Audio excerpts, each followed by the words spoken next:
Oh my gosh. Well. Let me just be, how do you say this? Um, I'm testing audio. So just hold on a second. And I think it's all, yeah, I think it's going well. I think everything's going fine. Thank God. And hello there, everyone. Welcome again to my channel, and today we will continue our reaction for the fanfic of Changing History. So, um, a little, how do you say this? A little recap of what we've done, or what are the, how do you say this? What are the what had happened? That's the thing. So, what had happened right now on the fake is again we are, oh, let me just change, how do you say this, change, oh my gosh, what's happening to me right now? Let's change scene. So yeah, we're reading the second one of Changing History. We are on chapter 9. And again, last time we, well, little recap, I'm losing my mind, I'm sorry. So we've just been reincarnated or reborn. I'll say reborn. We're reborn now in My Hero Academia world.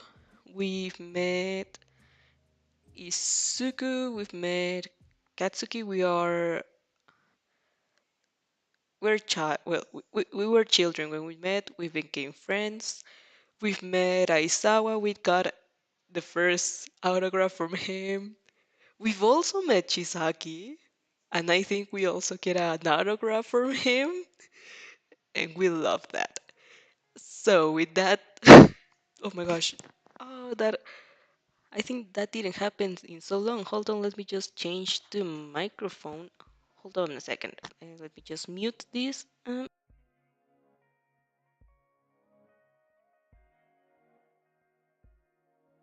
I think there we go. Let me just get this straight.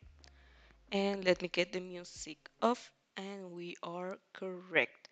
So, what was I saying? Yeah. So, with all that said and done, we shall continue with our adventure. And again, if you want to read this on your own pace, I'll be leaving the links on the description below. And with no further ado, let's continue the story. Chapter 9. Just straight up simping. Yep, that's me. Oh my gosh, the microphone, no! I think there's. Let me just test. Oh no, I think it's full. I think it's full. Hold on. Oh no. Oh no. Oh no. Oh no. Oh no. Don't tell me I'm not going to get the. Oh no. No. No. No. Hold up a second. Oh no. Hold on. I think my family just arrived. Oh no. Okay, let me just. Do I have a. Yes, I have this. Oh, sorry. I don't know what just happened here. Let me just. Sorry.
Okay, yeah, sorry about that. It just things happen right where I am right now. So now let's continue with the story. And let me just again get this thing here, and let me just get this one. That worked. Okay. Chapter 9, just straight up simping. Oh my gosh. Going on to the chapter, I humbly dedicate this to all of the Sims like me, in the hope that your supreme wisdom will appreciate my gift. That sounds awesome. So, it appears that the world is trying to view you to buy for your forgiveness for the stunted pull with overhaul, because just the following week you finally get the encounter you have been waiting for all this time. He's here, and he's so hot. Hux must be around 18. Being so young, barely an adult, takes away some of his rugged handsomeness, but it also gave him some sort of jaunty chickiness to his features that emphasize the curve of his jaw. Alright, you have to stop or you'll start rolling in the middle of the street. You're so lucky he's even here in the first place. Wasn't his agency in Kyushu? Wait, does he even have an agency? You're 12, so he's 18. You know his rise to the top will be very quick, but it's pretty much impossible that he's become famous before starting his work as a hero. Not even Mirio was. And he was considered by Isawa the closest person to the position on the number one. So it's safe to assume that Hugs isn't really popular yet, which explains also why he isn't getting swarmed by the fans. Okay, hold on.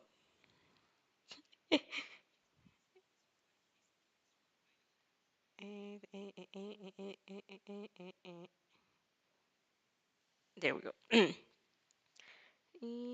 You're so lucky. This is a chance in a lifetime. Oh my gosh, I cannot read it. Oh my goodness. Sorry. Oh my gosh. How much is the age difference again? 6 years? It's basically it's basically nothing. It's just an okay, you take a deep breath, lightly slapping your cheeks to cool them down. Openly drooling will be highly unprofessional. You have to leave an impression. The idea that you may be one of his first fans, that even in the future he will be surrounded by multitudes of people he may remember you. Now that's much too appealing, isn't it? Excuse me. You stop before the table he's lunging at with an uninterested expression. You waited for him to finish his meal, since it would be highly impolite to interrupt him while eating. As always, you're bowing, but now you become so accustomed to it people mistake you for a rich kid. You're Hux, right? Oh. He queries a sharp eyebrow with curiosity. I am. Why do you ask? No reason, can you can you rail me? I'm King Adina. It's a pleasure to meet you. I I think you're really a cool hero. I would like to have your autograph if that's not too bother, of course. For the first time, you break your usual pattern and raise your head to stare into his mesmerizing eyes. You can't just not look at Hawks. Your shyness be damned. That would be a crime. He looks pretty surprised. He covers it well. He always covers his feelings well, with a layer of teasing and nonchalance, but you can see in a flash of shock across his face. Are you sure? I'm not an actual hero yet. Maybe you just got confused. Definitely not, you insist. You are a hero. You're just really young right now, and you're going to be super famous in a few years, like among the top of the country level of famous. Whoa, slow down, he laughs, eyes sparkling with humor. You seem very convinced for it. I am. I'm also cheating, I know it's the truth, but who cares? Just give me your autograph already so I can hold it as my second most possession prize. Wait, which one should be my most possession prize? Isawas or Hogs? They're both very fine. A different charm, of course, but equally appealing. I can't choose like this. I need time and a diagram and a PowerPoint presentation. You realize Hawks has said something and you didn't hear him at all. Face burning with shame, you ask him to please repeat it. He chuckles. Sit down, he says, patting good naturally the empty seat next to him. You swear you can feel God looking down at you from the heavens and blessing you with his holy grace. I am not worthy. Just sit gingerly, as if just being in his proximity can make you squirm. Which, well, it can. And he clearly noticed. He looks very amused. Now tell me, my cute little fan, what did I do to move you this much? I don't remember having ever met you before. Forgive my forgetfulness. Oh, no, you reassure him, trying to control your fluttering heart, 'cause he's called you cute. We've never met before. You haven't done anything in particular. It's just your ears for I like you. You don't dare to raise your eyes, but you can guess from his tone that he's something in between bursting into cackles at your boldness and snickering at your meekness. And what do you like about me? He asked in purposefully low drawl. Oh, come on, be serious for a second instead that asking loaded questions. I mean, what's there's not to like? Something of your feelings must have swung on your expression, because Hawks bangs his head against his thigh with entertainment and continues. Oh, come on, it's a serious question. I'm not just asking to hear you praise me, alright? That is part of the reason. But I'm only human after all. Am I not? I like your wings. You burst out the first thing that comes to your mind. They're very pretty and useful. Like at first I thought his power is basically having wings. That's kinda lame. You can't believe the words that are coming out of your mouth, but you're free ranting now. Hogspike's back of snort so hard he coughs. But then I researched a bit more in depth about your quirk, and it's actually really cool. Also, I like your attitude. You're a bit too relaxed at times, like you don't care for responsibilities, but you're always kind and you worry, and you worry about saving people more than defeating villains. I like that. You just have the right drive, you know? That's why I know you'll be very famous hero. Oh my god. You don't technically know anything about his 18-year-old self, but you'll just take a gamble and guess he isn't too much different from their 22-year-old one. He sure doesn't look like it, judging from his behavior up to now. Hawks hums, observing you with a careful calculation hidden beneath the laid-back facade. And I'm going to be one of the top heroes, you said? Your chin is squared confidently when you reply, I know you will. He widens his eyes and it's a brief, but it's there, a spark of something more, as if you're looking at the first genuine emotion he's shown during your meeting, and you could swear it's a positive kind, something that tastes like happiness and pride. Well, he says, snark with and wit back in their place, ruffling your hair with a touch as light as a feather. If it's my kissy fan to say it, then it must be true, right? I'm the cutest only 'cause I'm the only one, right? Who cares? I'm still the cutest. Just wait a few years then, he winks at you. You'll hear plenty about me. Oh, I know. I'll wait. He takes the paper, writing on it with an elegant flair, and gives it back to you after a few seconds. You put it into your pocket, deciding to read it later. Some pleasure has to be thoroughly experienced in order to be enjoyed fully, and you're quite sure Huck's autograph is one of them. Thank you, you grin, deciding to get a little back at him his banter attitude. I will keep this as a very prized possession. Okay, let me just hold on for a second.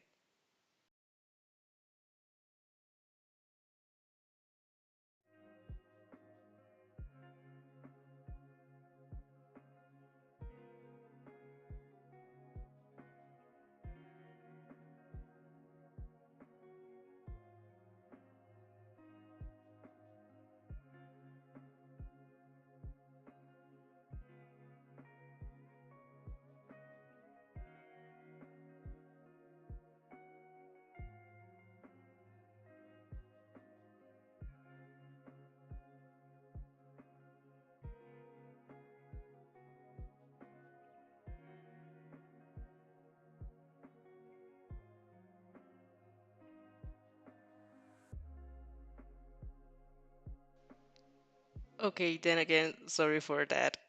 I don't know what just happening right now. This is like very confusing for me.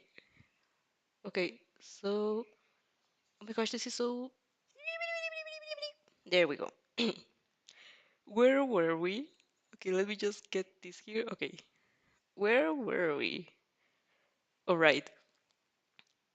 He takes the paper, writes on with an elegant flair, and gives it back to you after a few seconds. You put it into your pocket, deciding to read it later. Some pleasures have to be through experience in order to be enjoyed fully, and you're quite sure Huck's autograph is one of them. Thank you, you grin, deciding to get a little back at him with his bantering attitude. I will keep it as a very prized possession. Oh, I surely hope so. He hopes exaggeratedly. You're my first fan, you know. So you're very special. I had to I had to be a very special for you too, in exchange. You're not someone else's first fan, are you? You freeze. He asked the question, the only question he shouldn't have asked. Can you really betray Aizawa like this? But but also, wouldn't it be a little bit rude to admit it to Hawks that he's not as special as he thinks? On one hand, you doubt he would actually care, and he's just joking around. But on the other hand, you would. It's just a little white lie. Aizawa will forgive me. He knows he holds an important place in my heart. Oh my gosh. Of course not, you stammer. You stop. Heat creeping into your neck. You're slowly realizing that, regardless of how you word it, the following sentences will sound really, really weird. I'm only your first? I'm only your first? You're my first? No, definitely not. Your head would explode before you could say any of those things. Your family gaze mid hugs for a second, and your expression must be as weird as you feel since he tilts his head backwards and dissolves into pulse of laughter. You huff, puffing off your cheeks an angry pout. Is he seriously making fun of a poor 12-year-old like that? The embarrassment should have been straight enough flowing over your head if you were the age you technically are. So what was the use? Now that you think of it, he probably didn't even notice. Damn, you and your dirty mind. Why are you laughing at me? You're so childish, you mutter, and I should be the kid here. You think you will at least surprise him with your change of attitude, but he only laughs harder. He holds his belly now, tears with weariness in his eyes. Sorry, but I am the mature one. You're my cute little fan, right? He puts emphasis on the little, placing a hand on top of your head as if to stress your height difference. Come on, where are your parents? Aren't they worried you're out alone? Don't you have curfew? Now you're just teasing. You glare at him. It's 3 in the afternoon. Nobody has curfews at 3. I wouldn't know. He shrugs in an overly nonchalant fashion. I'm not a kid anymore. After all, you behave like one, you mutter. He clearly hears you, but pretends not to. His smile gets a little wider. He gives a glance to his watch, and then he's standing up, rubbing the back of his head with an apologetic smile, and also, that almost looks real. Sorry, little miss. I have to go now. I have true hero business to attend, after all, so I can become famous fast, like you said. Of course, you nod. You're already lucky you managed to take up so much of his time. You doubt many other fans will get the privilege in the future. Thank you very much, Hawks. You stand up, bowing in salute. He chuckles, and before you know it, had your hand on your head. Again. He's taking a towards you, and you can see his bloody red wings more clearly than ever. So beautiful and ethereal, up close. Just the last thing. The words are out of your mouth before you can stop them. Can I? You clear your throat. I. Thoroughly helpless, you point at his wings. Can I touch them? Hux looks pretty big wild for a second, then snores against his lips. He seems to be holding back many others as he comments. Ah, we're quite bold, aren't we? You deadpan so hard you feel like Aizawa. Can you not be a child for 5 seconds? You mutter, and the young man struggles to bite back another string of sneakers. Oh, liven up a little, he pats you on the shoulder. You're a kid, you should enjoy life. I would enjoy touching your wings right now very much, you smoothly reply. Hugs grins softly. I see. Well, who am I to refuse then? Oh my god. He takes another step forward, and you realize that you really are small compared to him. He has more of less the same build of cannon, maybe less feet, but still also around that level. While you haven't even hit your growth spurt yet. His wings, though, are what holds your attention right now. You don't want to bother him too much. Having someone run their hands on your arm would be pretty weird after all. So you try to make it quick. Although if it depended on you, you would spend the whole day with your fingers burrowing soft, sturdy feathers. It's so fascinating. Sometimes the old you comes out and you still can't believe people have wings here. They're pretty, you whispered. Really pretty. Why, thank you, little fan, he muses, and you notice he's lowered his voice too. You don't know whether that's to mimic you or because he truly feels the sincerity of your amusement, but you like to think it's the second one. And maybe it truly is the second one, because when after a few seconds you take a step back to thank him again, he doesn't go away. He looks uncharacteristically pensive. You know what, little fan?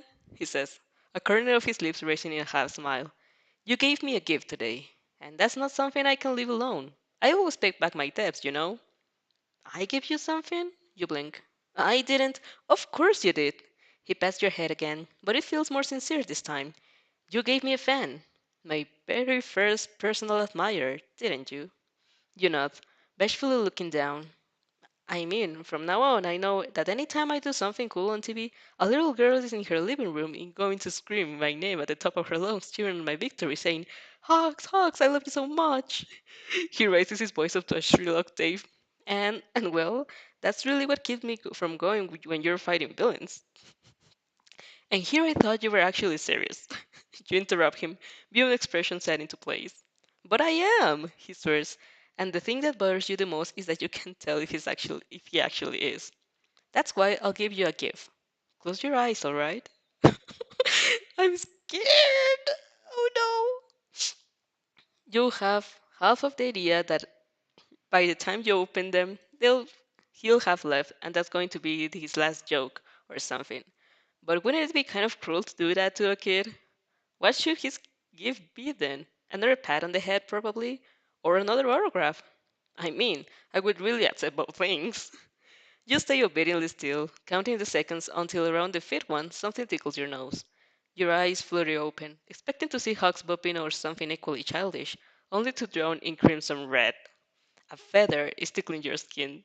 It hovers gracefully in midair, glistening under the sun, and is one of the most beautiful things you've ever seen. Oh my gosh, did he actually left on a feather? Oh my god. What? You whisper. By now the familiar feeling of By now the familiar feeling of belonging springs into your chest like a warm blanket.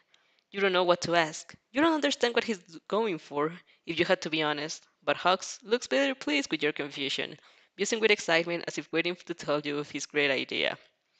Well, he winks. Since you're my first fan, if you're ever in danger, I have to be the first hero on the scene. It's a matter of asserting dominance between heroes, you see. You snort. So keep it. He shrugs cheekily. You find it pretty after all, don't you? You've saved so only like 4 times. But your fingers graze over the feather as if it's a secret relic. But shouldn't you? Don't worry, don't worry. He waves his hands. I have lots of other ones. Besides, they grow back. Don't you know that? Your eyes are fixated on the feather in your hand, impossibly soft. Yes, you murmured. I do. Figures, Hawks jabs slightly. You're my little fan after all. But suddenly he's waving his finger in front of your face like a scolding mother. You'll have to take it everywhere with you, just to be sure. What if you go to the bathroom thinking you'll be safe and a villain attacks you there? Nothing could protect you, and then you will make me feel guilty, you see. He shoves off the moment you throw yourself into his arms. You don't know what came over you, but you want to convey how meaningful his gift is, and you've never been much with words. He was going back to goofing around, and you just wanted another second of seriousness to thank him. His arms rest loosely around you, one suddenly itself on the top of your head. Mama, he chuckles. You aren't falling in love with me, right, little fan? What do you think? You scuff face buried in his chest. You gave me one of your feathers. Of course I'm in love with you. He burst out laughing. I mean, that's true. Oh my gosh. It's only when you get home that you remember about the autograph. You're appalled you forgot in the first place, but in your defense, you have his feather in your hands. You still can barely believe it. It feels like a dream. You've pinched yourself without waking up, but you wouldn't be surprised if it came out to you just want your imagination playing tricks on you. Your parents see the feather though, so it must be real. You tell them it comes from a new hero, and they ask if you got another autograph today. At first, they were a little shocked by their daughter's uncanny ability to meet heroes in the most mundane places, but after a few years, they got used to it. Izuku didn't yet. He's insanely envious of your autograph collection. In the privacy of your room, you finally unfold the piece of paper. To my very first cute little fan. I'll rise to the top just for you, alright? Wink face. Hugs. You breathe in, then out, in and out, in and out, and hold the note close on your thumping heart with a dreamy sigh. Fuck, he's got game. You end up placing his autograph next to Aizawa's on the top shelf of your most prized possession, and decide that there is really no need to choose one of them. Not when you can have both anyway. Oh my gosh. Hugs. Man, you're falling in love with me, right, little fan? Nah, I fell with you. I fell in love with you at least a decade ago. What? This is canon. This is true. This happens to me. As you can guess, I took some technical liberties. I don't actually know how popular Hawks was. I just assumed he couldn't be since he hadn't yet found his agency. I also don't know how fast his control over his feather extends. Is there a physical limit, or it can be controlled them anywhere in the world? And since I don't remember it being specified, I took the freedom to decide. That's the perfect decision. Hope you like it. I love it. Next one. Oh no! My boy! Chapter 10. Ah, yes. Encouragement. Oh my gosh. You are 14. Your last year of middle school has just started. Your quick training is coming along well. You take Huck's feather literally everywhere. Not in the bathroom. You're not that obsessed. And Cannon is looming closer like a menacing but absolutely exciting presence. You can wait for you can wait to form lifelong connections, live the thrill of adventure, protect innocence, and also get traumatized for life and maybe die. Lovely! You still don't know whether you possess blood armor. There's a problem for future you. Right now, present you is just very happy you haven't met any villains in the last year of your life, which is the reason you aren't surprised at all when you meet one while coming back home from school. At least this time you're not on the phone with Inasa, who by the way has become impossibly big and dwarfs you anytime you go out. It's awfully convenient Izuku couldn't accompany you because he had to run an errand for his mom. Seriously, is the world trying to tell you something? Shouldn't you always take him around as a bodyguard? Is there someone who's got a lot of plot armor? That's him. At least the villain doesn't look like much. Actually, you're not sure even he is a villain. He isn't doing anything except walking and talking in an extremely deep voice that makes your hair stand on end. Everyone looks terrified of him though, so he's probably not a good news. You press yourself against the wall of the building as he passes by you. He's humongous, almost completely covered in dark clothes that only allows his pointed fangs and threatening eyes. His mutters something under his breath that you can't quite catch, but he does look kind of familiar. He's not an important character. You would remember him if he was, but you feel a feeble spark of belonging return ahead that as he passes by you. So he must have appeared in canon. You don't remember him. You strain your ears to hear what he's saying, hoping that you'll find hints to his identity. You hear something around like Master, Genki, and a hero office? I have to find Springer's hero office, he said, voice deep rumbling as he stepped beyond your trembling form. Everything for my master. Your mind clicks. Oh, he's that guy. What was his name again? Gigantomachia? Oh well, not your problem. He won't be important until much later, and you would never be able to defeat him now anyway. He's probably just wandering around. Why do you feel you have a feeling you're forgetting something? You rack your brain for memories, trying to remember why that scene sounds so familiar. It can belong to canon. It hasn't even started yet. They could want me All Might for months. Then why? You blink. Once, twice, silence. Fuck. Mina! Turning wildly only only serves you to give the confirmation you had been hoping against. The guy disappeared. He can't be too ahead of you though, and he's not the type to go unnoticed. Your legs spring towards before you can control them. It's not like there's an actual risk. Mina will deal with that guy absolutely superbly, directing him to a police station and saving her friends without starting a fight she knew she couldn't win. But you can never know. Just staying in the silence won't hurt anyone. And if things get out of hand, what? You'll sweep and save the day and with the quirk you can't legally use? You grumble under your breath. Why can't you pull the Bakugo Getsuki for once? And it's not like anyone is going to know that it's you're doing if your villain suddenly stops. You'll be like, quick guys, he stopped for a reason none of us can possibly explain. Let's run! Then you'll run away, everyone will follow your example, and nobody will ever know you momentarily squeeze his shadow. No hitches? Perfect plan. It's a perfect plan. By the time you catch up with him, slightly panting, he's still walking around and muttering about his master. You follow him at a distance, carefully not to get in his radar, up to the moment he stopped to ask for the direction of two girls around your age who looks understandably frightened. You feel kind of bad just watching, but it is an important development for both Mina and Kirishima, and your intervention wouldn't be beneficial at all. And about Kirishima, your eyes fly to the side, and lo and behold, he's really there. Dark hair, pointed teeth, and eyes like solid blood. The pull is much stronger than with Gigantomachia. You feel a sudden and overpowering urge to step closer to him, until he's everything you can see. But you're used to feeling like this by now, and ignore the burning need of your practice is this isn't the time to harass appear. Then, announced by the quick pattering of agile feet, Mina makes a mad mash in front of Gigantomachia and screams some random directions. That sense of belonging bursting in your chest like fireworks. She shines at that moment, scared and trembling, but standing protectively in front of her friends. She reminds you of Izuku, that day in the park many years ago, when he stood against Kachan, an opponent he knew he couldn't defeat, to defend another kid. You let her deal with the situation, as admirable as you remember, and then watch her almost burst into tears the second the villain disappears, admitting she sent him to a police station. You bite back a snort. You felt so impressed with the girl's wit and quick thinking the first time you watch it. Mina is truly something else. You shoot a glance to Kirishima, who is staring at them with his frame still trembling. Of fear or shame, you don't know, and you feel your heart constrict. You don't really know which one of the two needs more comfort right now. Kirishima very hard did get a very hard blow to his self-esteem, but Mina just stood against a villain and she's 14.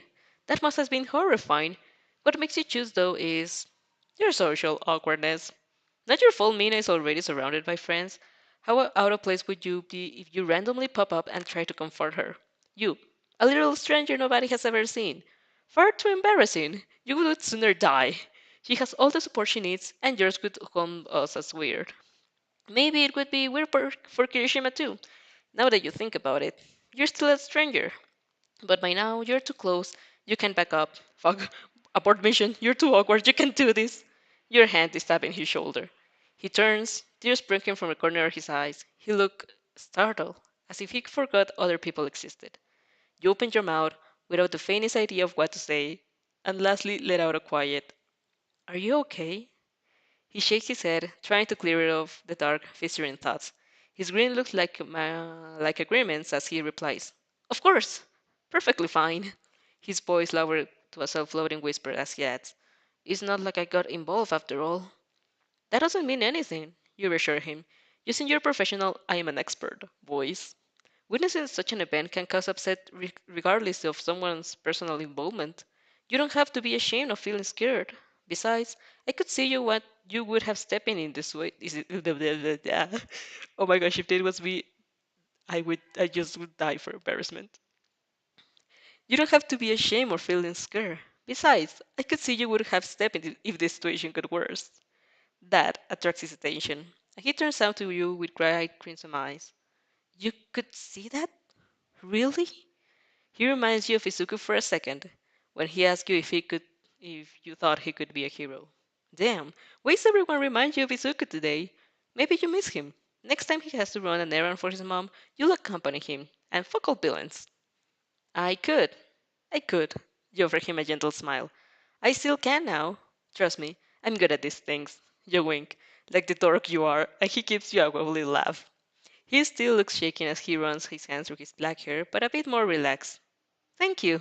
Still, I don't think I don't think I would have been capable of doing anything against that guy.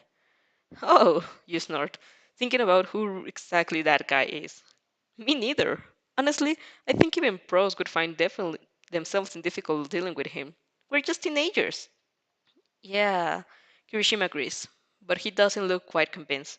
Still, I mean, the girl from before, she was really brave, but she was scared too. She's still now. She's still now. You point at Mina, who is living together with her friends. The three are basically shaking, huddled together and to comfort each other as they walk back home. It's clear the experience has left a sign, and well, how could it not? It was a pretty frightening. It's okay to be scared. You shrug. You let a self-deprecating chuckle rub in the back of your head. God only knows how many times I was terrified of other people. Like Chikisaki Kai. You still never went back to that grocery store. But we shouldn't be. If we have to change things, if we want to change things, Kirishima thing insists. I mean, I want to be a hero, but heroes are scared too. You put a hand on his shoulder, giving him a close-eyed smile.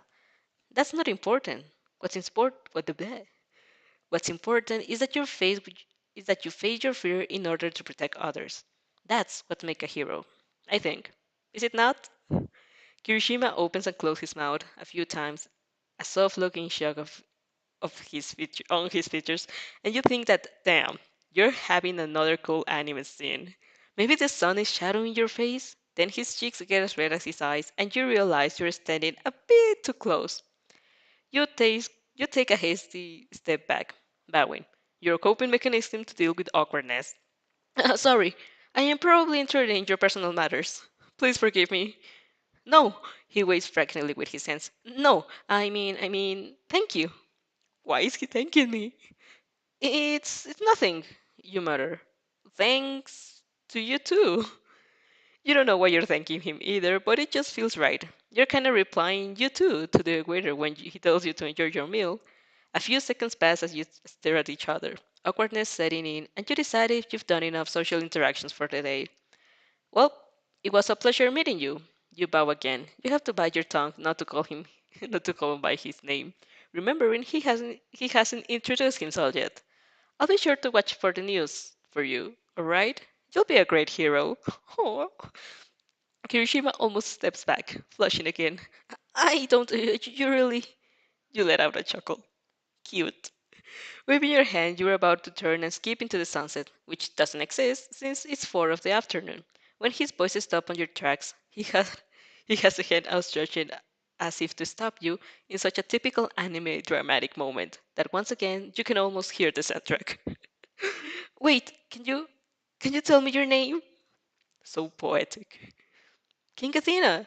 You half turn to look him in the eyes. It looks as if he's having one of his moments of cosmic revelation, and it kind of amuses you. Young anime characters are so endearing. I'm Kirishima Eijiro, he replies, bowing his head. Nice to meet you. Nice to meet you too, Kirishima-san. You stay still for a few seconds, waiting if he has anything else to say. He kinda looks like he does, but he's just fumbling and muttering, and you don't hear anything. Maybe you should go? Would it be impolite? Or instead, in standing and staring at him is more impolite thing? Well, I should. He seems to come to a resolve then, exclaiming, we'll see each other again, right? Your heart skips a beat. Well, yes? The moment your eyes meet, he looks even more flustered than you, as if he just realizes what he said and what at the volume he has said it, in the middle of the street, to a complete stranger. On one hand, you're kind of relieved you're not the most awkward person in this conversation. You usually are, but with Kirishima there's basically no competition. Of course! You lastly smile, deciding to save him from the embarrassment. I would love to see you again. Do you want to exchange phone numbers? He looks as stern as he even more bashful. You don't understand. What else does he mean by we'll meet again, if not to keep in contact? Was he expecting you to run into each other for a second time? The likelihood that happened is so low that we're in an anime. Right, it was meant to be a touching scene. Instead, I went and talked about phone numbers like a number person.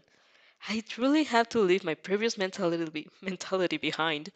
Being inside an anime, I would have probably met him again by chance sometime, like tomorrow. But it's too late to take. It's too late to go back now. So you and Kirishima exchange phone numbers. He looks absolutely out of his depth. You catch him pinching himself once or twice, as if trying to discern whether this is, if this is a, if this is a dream. He very loudly and madly promises to guide you and you thank him, although you're not quite sure that's the proper that's a proper response. Then you part ways. You look at his retreating back as he walks away. After a few seconds, probably thinking you've already turned the other way, he punches the air in a triumph and jumps up, shouting a subdued but excited, "Woohoo!" as if not to disturb the other passerbys. You snort. Cute. Oh my gosh. We've met another canon character, and we've exchanged numbers. We're collecting them like Pokemons. Let me just. I'm getting. Oh my gosh, I'm getting out of battery. Oh no. Oh, the charger is. Oh my gosh. Sorry. Mm-mm. Another intermission. Oh my gosh, what's happening with me today? Hold on. I didn't want it to stand up, but I think I need to stand up. And we go. I hope it's. Yeah, I think it's fine. It's great. Everything's here is fine. Of course. What? Why would it be wrong? Anyways, you think you've had enough canon for today? Gigantomachia, Kirishima, and Mina. What more could happen? At least it should have the decency. It should have the decency to wait for tomorrow, right? Wrong. For as for as you came back home, you ran into Gigantomachia again. Apparently, he's found the police station Mina directed him, and he isn't happy after all to being deceived. The policeman couldn't do anything against him. You guess, since he's still free and roaming around, they must have called a hero. That's just pure common sense. It's likely someone will arrive and subdue him any moment, but in the meantime, he's here, and he's angry, and he's looking at you. You, you were there, he rumbles, voice as booming as the clap of the thunder. You were there when that girl lied to me. Why didn't you warn me? You freeze. There aren't a lot of people in the street, and you doubt any of them is capable of helping you. They're all cowering and trying to run away, and you would have expected it, but you feel the urge of protectiveness for them. Whatever happens, you don't want them to get caught up in it. Blah, blah, blah. I'm sorry, you said, surprised by the steadiness of your own voice. You don't bow, because definitely want to keep your eyes on him. I didn't know she was lying. I can give you the real direction this time. But it doesn't look like Gigantomachia believes you anymore. And he's right. You were just going to really lie again. He surged forward with a yell, and you jumped backwards, eyes skimming over the street to check that anybody was hurt. Luckily, it seems not. People have finally realized that they would better run, and that's exactly what they're doing. So you go back to concentrating on the problem at hand. When Gigantomachia lands on the pavement, it cracks under his fury. Your gaze immediately settles onto his shadow, squeezing it with your might. You can feel the strain the second he tries to move again, his inhuman strain pulling against your hold.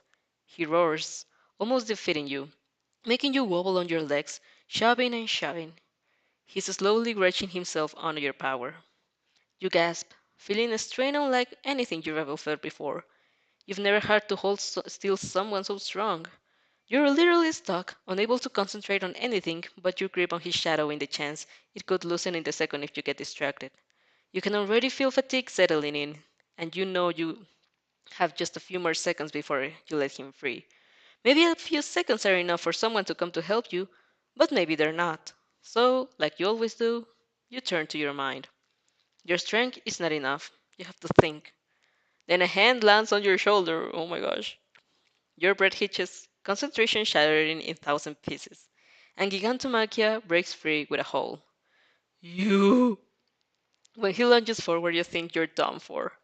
But the hand on your shoulder tugs you protectively backwards, another one stretching forward at the same time. A gloved palm is facing the giant. Oh no! Stopping him on his tracks. Please don't tell me it's him. I heard you're searching for a Springer's Hero agency, a voice said. He's looming behind you, just brushing your back for a second. You recognize this voice. You recognize it. You recognize it. You recognize it. The grip on your shoulder tightens. I know where it is. I can have one of my men accompany you. Gigantomachia grows slowly, still panting in fury. But he seems to have understood he's facing a strong enemy now. He can't waste time with such a fight. At the forefront of his mind are first and foremost his master orders, and he can feel his newcomer isn't lying about knowing the location of Springer's hero agency. It would be better to let him be. All right, he grunts, closing his fanged mouth. Thank you. The man nods, or at least you guess. He's still behind you. You can see him, but you have the terrible, terrible feeling you know who he is, and gives out a direction you don't really listen to. For a few seconds, the sound of your drumming heart is everything you can hear. As Gigantomachia slowly strides away, you desperately wish you could you could go with him. Instead, instead, you stay still as you would if the slightest movement could get you killed, which is probably the truth. At first, there is silence. Then, that voice rings out again. You're the little mafia girl, aren't you? You turn, not daring to let out a breath, as your worst fears have confirmed the moment you find yourself drowning into Chisaki Kai's golden orbs. Again. And this is just lovely. You're gonna die. Yay for you! Oh my gosh, you're so cute! Kirishima, we'll see each other again, right? If it depended by me, we could see each other at our wedding. What? Oh, damn, I should have said that out loud.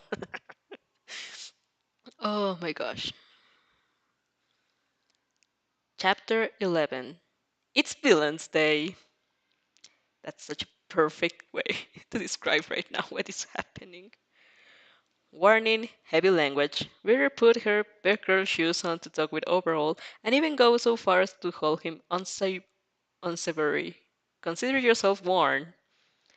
Also, before going with the chapter, I wanted to specify that Hawks isn't tuned into your life through his feather. Cause that would be very creepy violation of privacy. He would only feel it like the feather were if the feather were damaged, so if you wanted to call him you would have to tear it or cut it. Oh, okay.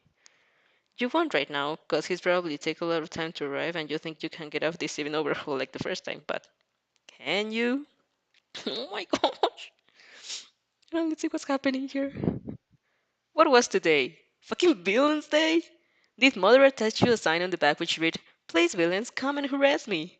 Did the world finally decided it's tired for you it's tired of you and wants to take out the piece of take you out of its piece one and for all? Just what the fuck is happening? First Gigantomachia, then Overhaul. Will you came back home and find Dobby drinking tea with your parents? Your man in this black? Just an unending string of curse words repeating themselves over and over in a loop. A most prominent one being fuck, but shit is very close second. As if the situation wasn't bad enough already, you just now realized Chisaki still had his hand on your shoulder. His hand. The single thing he could use to vaporize you. Couldn't he couldn't he touch you with literally any other appendage? Couldn't he put an elbow on your shoulder? No, of course his fucking hand. Their glove, but that's not the point. Stop panicking. Think. Chisaki must be 18, and every 4. You don't think Chisaki already started to experiment it on her? So at your least, so at least your heart is still a bit lighter. He's wearing a black normal mask instead of his bird one. But the men around him, thanks God one with the trucker is nowhere to be seen. Almost none of the N8 bullets are here. Where's one too? So his influence must have gotten stronger. Enough so that people humor his phobia. It's likely he's not the boss yet. It's just as likely as he's ordered these men to kill you, they will they will without a second thought. But wait, he called you little mafia girl. He remembers you. That could be both positive and negative, but since he did technically save you, maybe it's positive. Maybe all Chisaki needed to become as a good guy was for someone to ask for his autograph all along. Yes, I am, you reply, and although you almost feel wrong doing it, you bow and said, Thank you. Thank you very much for the help, Chisaki-san. He did technically save you, and a desperate situations call for desperate manners. What are you doing here? He asked. Didn't you live close to her base? Oh, right. That lie you said someone like 2 years ago, and he remembers it. Why do villains have to be smart? We moved, you croaked out. He nods. You recognize the fake gentleness in his eyes. The lax steels of his features is the pleasant persona he put up the first time he met Izuku and Mirio. He doesn't want you to understand how deadly he truly is. He doesn't want to scare you. Joke's on him! I'm fucking terrified. Kronos, oh well, Chronostasis, is standing next to him, and although his face is unreadable, you could swear he is confused. Overall must have sensed it too, for he turns to him and says, She's the little mafia girl I told you about a few years ago. Kronos' eyes widen in understanding, a spark of amusement flickering in his gaze. The one who asked you for an autograph? That one, Chisaki nods. You would have never thought your most prominent emotion in the presence of Overall would be embarrassment, but right now, it is. Well, little mafia girl, Chisaki said, whole like eyes falling on the cracked pavement from Gigantomachia's jump. How did you end up fighting that villain? He attacked me, you reply.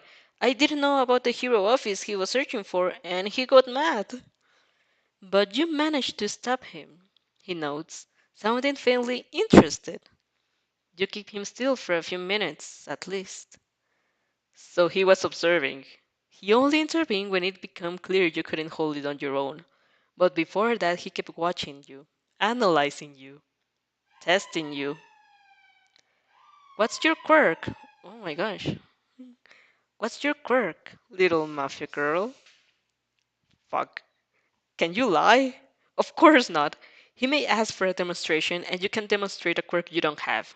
Your only option is the truth, but you can tone it down, painting it as a weaker than he actually is. It would serve both the purpose of having him underestimating you and not attracting his attention. I can stop things and move them somehow, but not very well, as you could see. You scratch your head and look to the ground, trying to play the part of a little girl ashamed of her pathetic quirk. Chisaki just nods. His expression is too unreadable, even for you. He was never expressive in the anime, not even in the most intense lethal scenes. But right now, his face is a complete blank slate, and the mask doesn't help. You're starting to think that maybe you can go. Just use a random excuse and step away. Kronos, Overall says. Kronos understands. He falls completely still, and his hair shoots out towards you. You don't have time to gasp. Your eyes locking into his shadow, you grab him too with figurative hands and push. He stumbles, breaking the control on his quirk, and his hair stops separating away from your nose. You draw the ordering gasp. Before you can blink, Chisaki has taken his place in front of you, hands stretching forward and ungloved. He's trying to kill you. Why is he trying to kill you? Your eyes fly everywhere at once, trying to keep the area under control. The other guy doesn't seem about to take a part in the fight.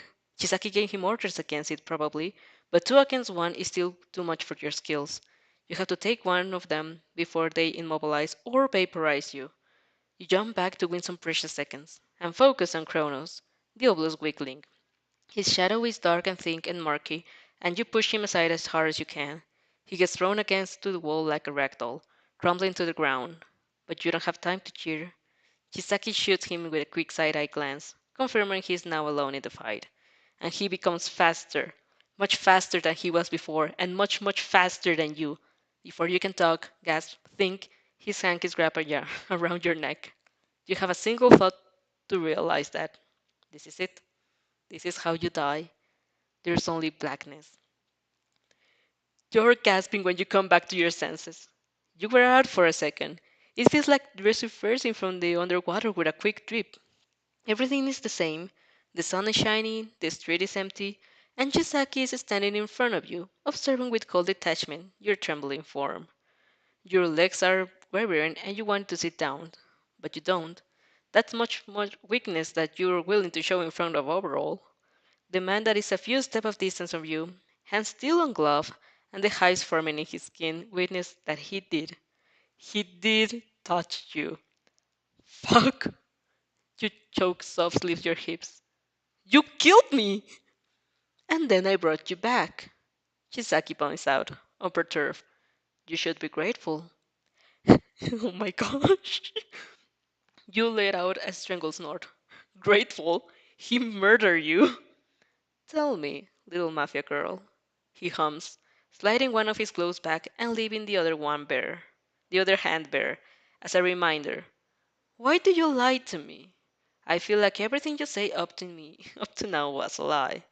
You lied about your house, about your quirk being weak, about the reason you follow me. You lie and lie and lie. Why? You should be a lot more scared. And honestly, you were up to to a second ago. But maybe actually motherfucking but maybe actually motherfucking dying puts things into perspective. Because you don't feel like trembling anymore. Why should I say the truth to you? You glare him out defiance. You're a very unsavory fellow, Chisaki-san. He arches an eyebrow, looking faintly entertained. After a brief pause, he again stalks. You simply don't make sense. You're barely a kid. You're not much older than me yourself, you restored. He doesn't look happy to have been interrupted, but continues without killing you again. So it's a win in your hands. You're barely a kid, he emphasized the word in this time. Yet you know about things. You behave in ways that don't make sense, which is what is the drive behind your actions. The first time you followed me, did you hope to kill me? I simply wanted to ask for your autograph, Chisaki-san.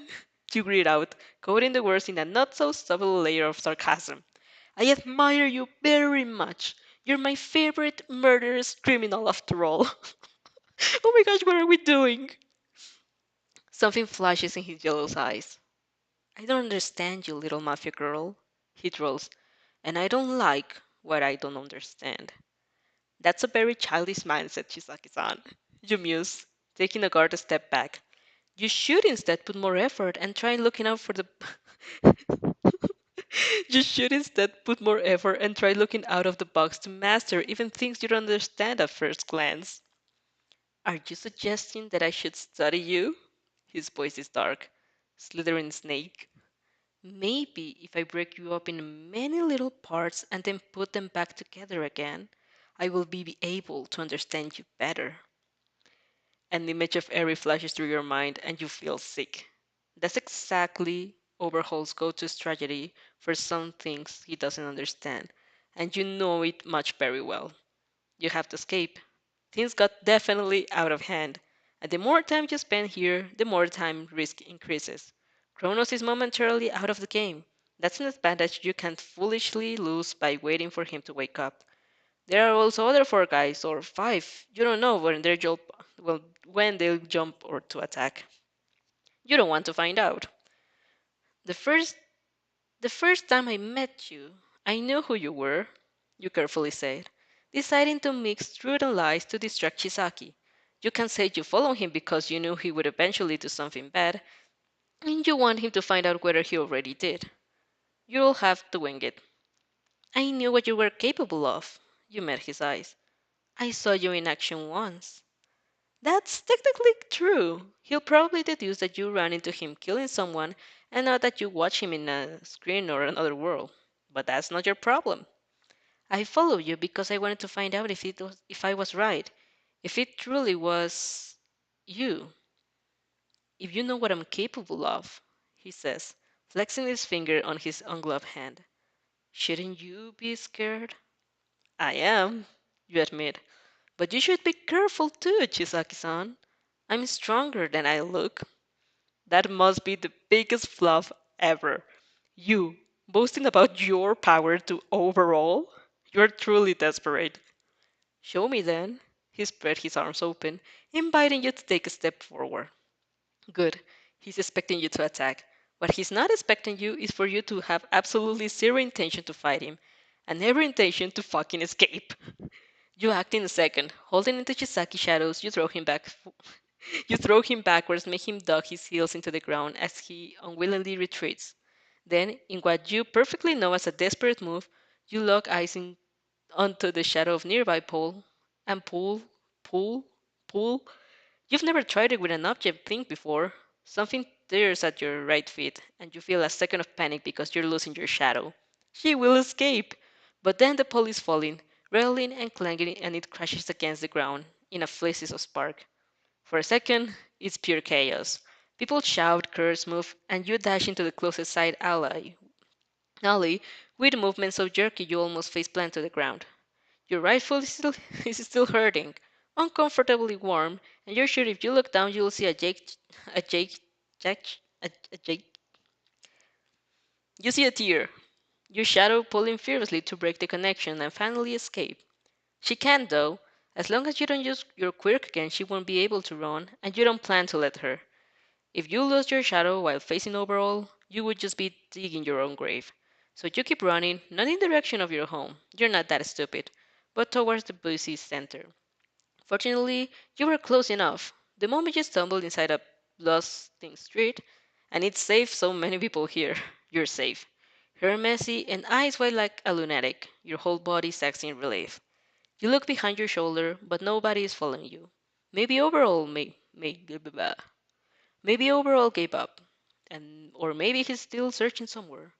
You've never wanted him to run into him again, but you can make sure. But how can you make sure of it? You can keep an eye of and what is happening to me right now? You can keep an eye out in case you see him strolling in the street, but that's all. You can ask for someone to protect you because you would have to explain the situation, and you don't have a logical way to justify your involvement with a member of the Yakuza. You definitely can't tell your parents because they would freak out and move to Antarctica or something. You you are alone. You've always known that your situation would be difficult, but this is a whole can of worms you had to hope you'd never open. And instead, you have already attracted the worst kind of attention before canon actually starts. Lovely.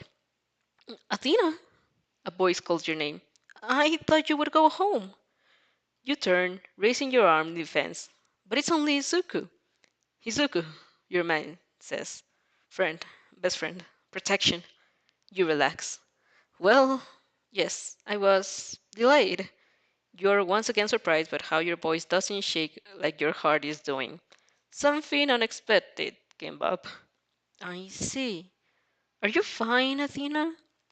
No, you're definitely not. You have a huge problem on your hands. You can just hope Overall will soon have his hands full of taking the previous boss's place and running the Shihisakai, and he won't have time for a weird girl who knows too much and says too little. Something grazes your arm, and you jolt. Izuku takes a step back, clearly startled. You want to apologize, but your breath is stuck on your throat, and you feel like you're suffocating. Last time someone touched you, you died. Athena, he murmurs. You're trembling. Oh, he's right. You didn't even notice. Are you sure you're fine? I am, you said, although you both know it's not true. Just, can you give me a hug, please? It must be a sign of how disheveled you look that Izuku complies without a single blush or stutter.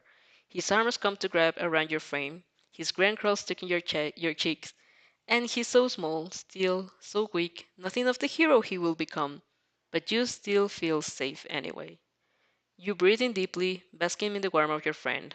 You are safe now. You are. Gifting Izuku a wobbly smile, you slowly step backwards. He still looks worried, but answers with one of his own and asks softly, better now?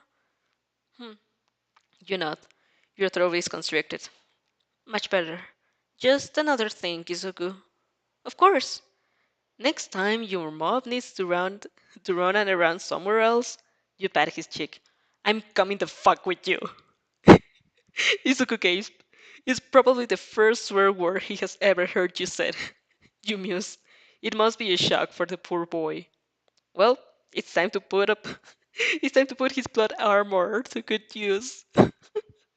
Of course, if he has a plot armor, why shouldn't we use it?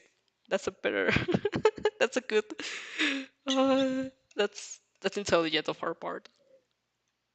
Hmm. You last chapter. Oh fuck, I'm gonna die. You this chapter. Well, at least I'm not a liar. Oh my gosh. Next one, next one. Yay! Chapter 12. Friendship is cute. Friendship is magic. Okay, no. Chapter 12. Friendship is cute. Your phone dings with a message from Kirishima that evening. It's the whole mess that happened after your meeting. You had completely forgotten about exchanging numbers. Everything feels so distant and faded, as if you live another life. You don't think you have the energy to conduct a combo, but reply anyway. It would be impolite to ignore him. And you find with a great relief that the conversation flows quite well. Kirishima is awkward. He's so in a very endearing way, like a clumsy puppy. A clumsy puppy who uses the word manly a surprising amount of times. You start talking about heroes, and since that's passion you have found, since that's the passion you have found to share. You share. He tells you his favorite is Crimson Riot, and you pretend to be surprised. You make sure to comment on how you can see the similarities, that with the color red and obsession with manliness, and comment that you know what, if he dyed his hair, they would really look truly the same. You know he would have it down anyway, but you can't resist the temptation. Then he asks what your favorite hero is, and you don't really know what to reply. All Might is a bit All Might is a bit too mainstream. You love the character and you love the person, but it doesn't feel right. He's Izuku's hero, and he is so in very sense of the world. He will be. There are lots of heroes you find cool, of course. Even some who didn't get much screen time, like Mirko. You met her once thanks to your Canon magnet powers, and she was shopping and her autograph is on your second top shelf. It reads, Mirko, you go, girl, kick ass. She's a badass queen, and you love her. Point is, you love tons of different heroes, but you don't think you can choose, especially between Aizawa and Hawks. That's simply cruel, and you could die if you were even asked. You tell Kirishima you don't really have a favorite, and he reassures you that that's totally manly too. You snort. A few days later, he tells you that he will try for UA. Even on the phone, it's impossible not to feel the determination in that message. He has taken his decision, and there isn't anything in the world that will make him go back. You compliment him his drive. And as you always do, you tell him he will get in. He takes it as a simple show of kindness the first time, but you insist that nope, you know he will get in. That's a fact. In the end, he gives up. Maybe because deep inside he hopes you're right, or simply because he's too flustered at having someone believe in him and doesn't know how to argue further. He asks you what you want to do then, and you tell him that, well, that's kind of work in progress. You don't want to throw yourself into the hero profession, although canon paint is at everyone's childhood dream. And well, you can see the appeal. There are cons just as well as pros. You want to be free to choose sorry, I lost. You want to be free to choose exclusively depending on what you like. If this new life, if in this new life you discover a passion for baking, you'll be a baker, and nobody can tell you otherwise. Hero career doesn't deserve abandoning your dreams just because it's flashy and cool. But you didn't develop a passion for baking. Not for anything else, honestly. Every time you ponder on some cute normal job, your mind instantly compares it to the profession of heroes, as if the siren call you simply can't ignore. It doesn't help that you know canon. You know the chances of students of UA will have of helping people, of making deep life lasting bonds, or getting stronger and maturing together. The idea attracts you, it's undeniable. And again, no sudden passion for baking was awakened in the upon light of fresh bread. Ah. Deep inside, you know you already decided, but maybe you're not ready to admit it to yourself. In the meantime, whatever you'll choose, you need strength. So the first time Kirishima tells you training he's training to improve his work and admits his frustration about it, you offer to meet up and train together. You already do it on your own, and with Izuku sometimes. But you'd always thought Kirishima's work could work well with yours. I don't know how to talk. He's one of the very few people who can train as efficiently as ever while being perfectly still. And you, by coincidence, train exactly by keeping people still. It's a win-win situation.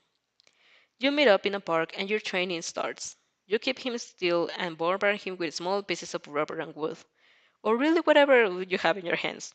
Training to keep your focus on his shadow even while aiming while he trains to harden enough to bear taller and bigger bullets. After a few weeks, you can throw rocks to the size of a melon to his face and he's barely phased. You're also brainstorming harder than ever about your course potential. As the as one of the moments you don't what is happening? Why I cannot read? I was doing so well. You're also brainstorming harder than you uh, uh, uh, You're also brainstorming harder than ever about your quirk's potential. As of the moment, you don't intend to experiment with your own shadow. She tends to leave as soon as she gets the chance, and you don't feel confident you can catch her in time.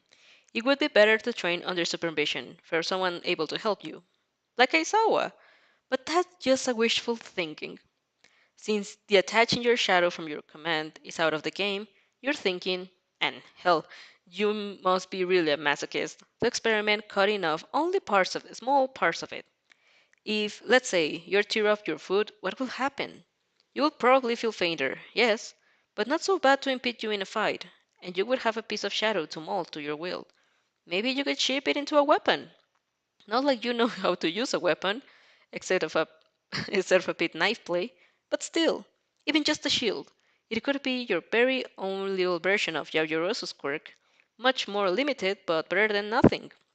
You don't have to you don't have the feeling Kirishima is the right person to test it with.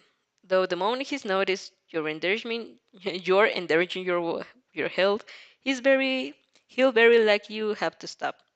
The same goes for Inasa and Izuku. You can just ask them to help you to train a potentially harmful way without adult supervision and expect them to be fine with it. At the same time, you don't like the idea of experimenting alone. What if something goes wrong and there's nobody around to help you? Quite a tricky matter.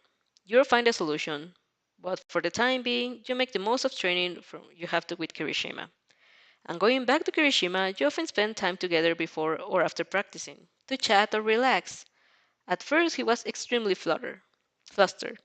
It's a different kind of fluster from Izuku, less shy and more of a genuine, I have no idea how to behave like a normal human, please help me. That's so me. He also gets extremely red, as if he wasn't enough red. As if he wasn't enough already. Anytime you mention getting something to eat or taking a stroll in the park, as if wondering whether you're inviting him to a date. You actually aren't. Not to get you wrong, Kirishima is a very worthy object of simping, and he's absolutely endearing. But you two are friends, and also, if you wanted to invite him to a date, you would do so in a way that left no space for misunderstanding. There are no half-assed dates in your standards. But that's besides the point. Fortunately, he gradually gets more relaxed, starting to see your meetups as normal friends activities. You like hanging out with him, and you have to admit your training is coming along quite well. Kirishima makes a good challenge, regardless of how weak his quirk is compared to the level it will reach in canon. He has determination in spades, and is the unshakable strain of will to push you beyond one's limits. It's inspiring. Also, he's slowly getting rock hard ups. But that's beside the point. You yourself have honestly forgotten what's the point you were trying to make. Maybe simply that you appreciate him so much that when in particular peaceful moments as you two chat while you doze off in the grass staring at the clouds as you were Choji or Shikamaru, he mumbles, "You can call me a hero if you want." You feel warm and fuzzy inside. "Of course, Eijiro." You smile. He, predictably, flushes. Takes a setback in a way for the next week. Every time you call his you call his name, he gets all flustered as if you had gone back in time. But it's also a step forward. You have no problem letting him call you by your first name in exchange. And even without saying it, he seems so understand that it's a big thing in your books. Being Japanese in your previous life too, you always live in a society where names were a private thing. You aren't opposed to disclosing it, but there has to be a certain level of intimacy, or just an Inasa level of stubbornness, since he left you no choice but to call him by the first name within the 10 minutes of having met. You completely ignore the fact that you, even just by seeing canon characters, you already feel intimate enough. That's your problem, and it shouldn't be counted in the statistics. Anyway, it's just a few weeks, Kirishima, or well, Eijiro, has warmed in a way into your heart, your routine, and even your manners. You can safely say you have a new friend. It brings a happy smile to your lips sometimes. Yay, we have a friend! That's wonderful, sweetie, Mother says when you tell her you have not only found your friend, three friends now. Wow, you're getting so popular! I'm sure he's a very nice boy. Why don't you invite him to dinner sometimes? Just make sure he's not as passionate as the other one, alright? You snort. The first time Inasa had dinner at your house, he almost broke, well, everything. Wonder child, father calls you, faintly disgruntled. Is there a reason all of your friends are boys? You blink. There are? You never thought about it. Well, it's also true there is only three of them. It's not so far-fetched to imagine they share something as common as gender. No, you shrug. Izuku is just Izuku, and well, Eiichiro and Inasa I met by chance. By chance. Yeah, I guess you could say that. I'll have more girlfriends. I'll have more girlfriends in the future. I'm just waiting for the right one. Someone who can understand me. For example, a cute brown-haired girl with rosy cheeks. Wouldn't she be adorable? Wouldn't she be an adorable friend? Your parents exchange a perplexed glance. I think so, Mother says. Or another girl, you silently dreaming. Tall, long black hair, her eyes sparkle when she's excited. Absolutely endearing. She has the face of a great friend. I see, Mother says. What are you talking about? Exactly. But my future girlfriends, of course. You shoot your parents a sunny smile, seeing them nod hesitantly in response. They look pretty weirded out, but they're used to their daughters burning out strange things by now, and they'll forget it. They forget it quickly. Anyways, you said, I don't think there is some reason my friend's gender. Usually an excessive desire to seek male approval would stem from an absolute parental figure. Are you one, Dad? Father sweat drops, stretching his head. I hope not. You nod with a pensive hum, as if you perfectly know that you're talking about and aren't starting to hold back a laugh. Still, honey, Mother trims, you're 14 by now, you're 14 by now. A young lady. Maybe you feel something for one of your friends. Like a crush? No, you humbly reply. Not like you don't love them, or not like you didn't have wet dreams about them in your world. What? They're still hot and amazing characters, and you're shameless. You're a shameless simp. But you don't think you have crushes. You have many other things on your mind, such as how not to die. Anyway, another way to put it is how never how never to meet Chisaki Kai ever, ever again. Although he's a very hot too. I'm not worried about our wonder child's feelings, Father grumbles. I know she's a mature girl. She can sort it out of herself. He narrows his eyes then, hissing venomously. But I don't trust them. It's your turn to sweat drop. Well, our daughter is a wonderful girl, Mother slows in pride. It would be only natural for all of them to fall in love with her. This time, you deadpan. Your parents are mostly normal, mellow people, but they have their moments. This seems to be one of them. I doubt any of them could ever love someone more than they love the idea of being heroes. You flatly comment. Think about Inazukun. If there was a file with his personal information, he would be like, passion. You repeat your voice as you declared it, gesturing what is, in your opinion, a perfect emulation of your friend. Mother snickers. You have a point. Still, Father insists, you're too young to recognize those feelings. I should see it for myself. Yeah, and I was like, yeah, 'cause you're an expert on feelings, Mother snored. You didn't realize I was hitting on you until I straight up invited myself over to your house to watch a movie. That's not the point, Father flushes.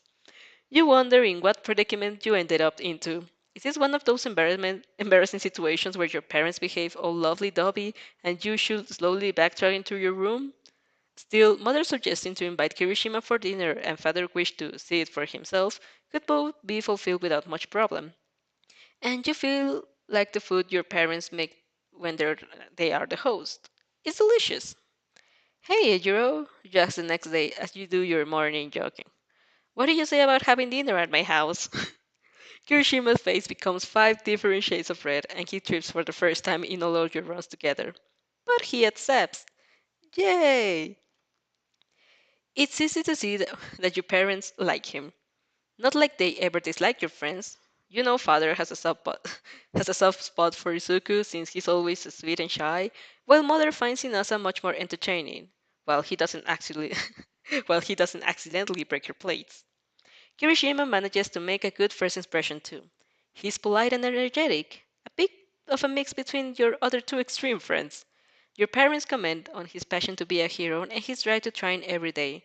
Sweater when he says manly 3 times in a single sentence, and observed with a hawk-eye like with a hawk-like eyes that the 1 second your hand brush as you pass him the salt and gets all flustered.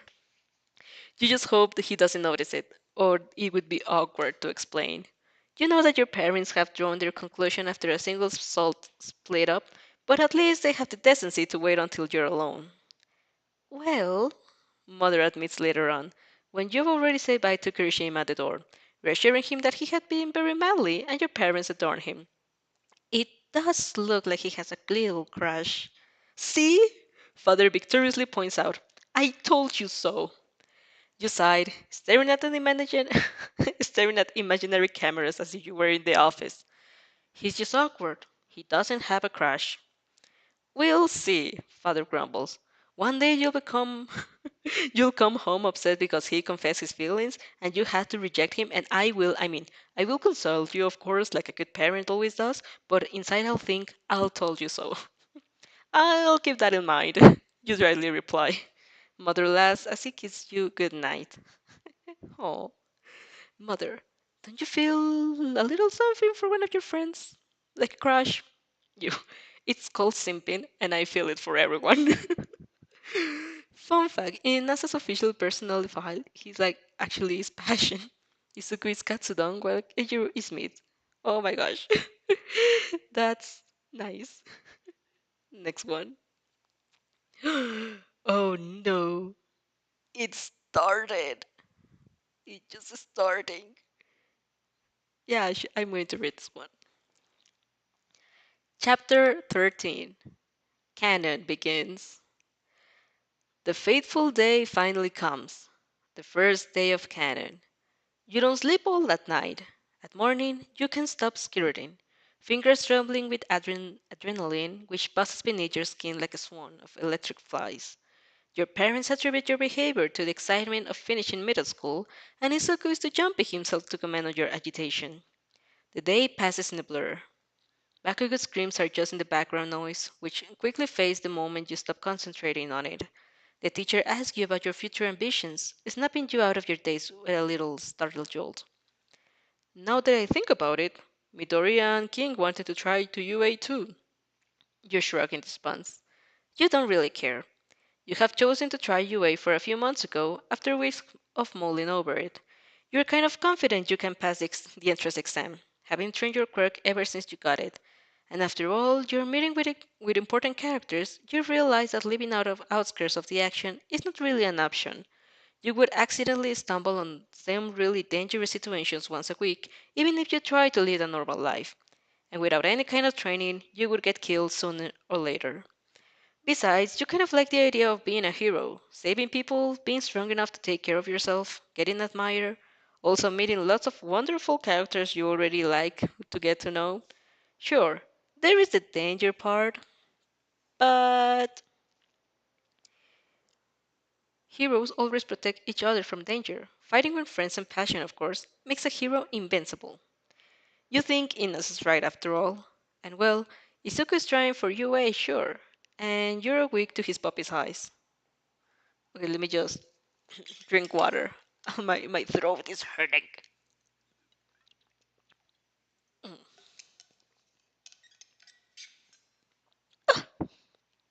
Let's continue. Ah! What was I doing?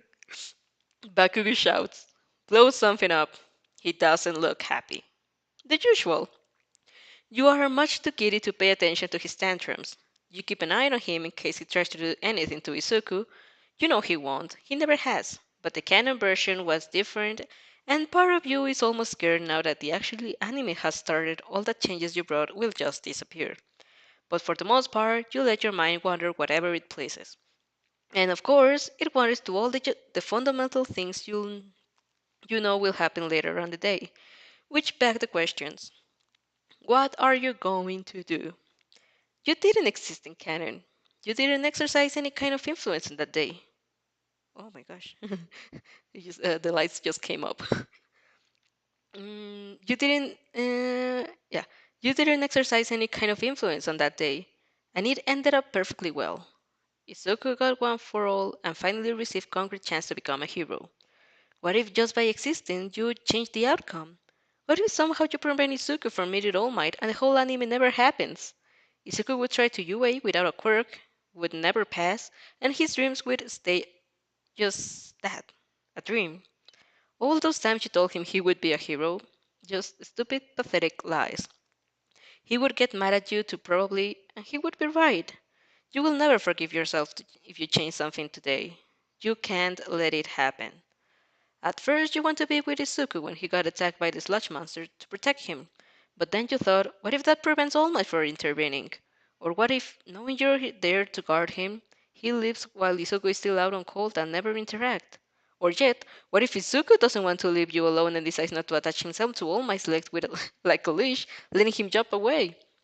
There are too many unknown factors to take into consideration. Usually, in the Boku no Hero Academia fanfictions you've read where a reader or OC was added into the story, they somehow got thrown inside the plot, but changed basically nothing. All Might talked to Deku, Baku got attacked by the slime, everything played out exactly like in canon. But now that canon is reality. You can take anything for granted. In spite of how guilty you feel, you decide not to play any part of the day. While you go back, you'll tell Izuku that you forgot something at school, and to go out without you. Then you will go home another way and wait for the slime incident to get shown on TV, and you call him and pester him with a worried question. That will, that's what you will do. Nothing more, nothing less. Obviously, things don't go like that. At all. Your plan works at first. At least the four attempts to say, don't worry, I'll wait for you, Izuku accepts to go on without you. You were actually counting on his hesitation. It'll make sure he's a bit late, like he was in canon because of Bakugo's bullying. You pretend to be walking back to school, then change street the moment you're far enough, and take another way through the city center. You take a deep breath, your skin is tingling, for as much as you repeat to yourself to stay calm, you can't help but feel like things are about to fail. Terribly. Terribly. Your forehead bumps against something. Ow. Ow, you mumble, an apology is ready out of the tip of your tongue of whatever stranger you have run into when a venomous voice spits out. Can't you look can't you look where you're going, stupid extra? All colors drain from your face. Fuck. No, no, no, no. It's not like you can't handle Bakugo, it's just that you can't interact with him. The sludge monster is still far from arriving. Probably Izuku hasn't yet been saved by All Might, but still, you have to stay away from him. Sorry, you mumble, instead of shooting back a passive aggressive insult like you usually would. I have to go now. He steps in front of you, blocking your way out. His lips are curled and snarled teeth bare viciously. Inaba and Tsubasa are behind him. You know, you know they won't intervene, even if you promise to pay them in gold. Why did it happen today? Bakugo, you said, and a great effort is required to keep your voice from shaking. I don't have the time to deal with you right now. Please let me pass. Huh? A blast pops from his hands when he slams against the wall, right next to your head. You jump in a fright. Please? What has gotten into you so polite all of a sudden? You bite back a skull at his mocking tone. And school, your fears into a mask of impassiveness before replying. I'm always polite. His heat is making you sweat. You hope if you don't show a reaction, he'll get bored like usual, but he seems to see right through you. Sensing your underlying anxiety, he's always been as perspective as he is loud. Yeah, yeah, he mocks, another small blast going off his palms. You stiffen, but refuse to jump again. You are all about politeness, aren't you?